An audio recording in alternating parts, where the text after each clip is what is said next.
Ushbu haftada 3 ta klub Angliya Premyer Ligasiga qaytadi. Uchalasida ham 3 xil hikoya. Biri 25 yil poyladi, narigisi esa 9 yil, yana biri esa faqat 12 oy.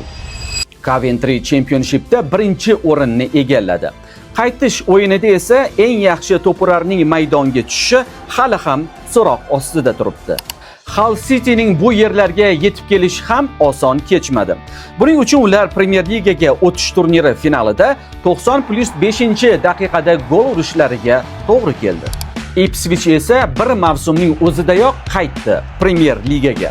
Lekin bu ishni uddalagan bosh murabbiy allaqachon jamoadan ketib ulgurdi. Oxirgi 2 yilda Premier Ligaga chiqqan barcha klublar o'sha mavsumning o'zida yana pastga tushib ketyapti. Mavsum shpargalkasiga ishonadigan bo'lsak, birinchi 5 ta o'yinda kamida 8 ochko olinsa, balki Premier Ligada qolish mumkindir. Raqamlar uchala yangi klub orasida tushib ketishdan eng ko'p himoyalangan klub Coventry ekanligini ko'rsatyapti.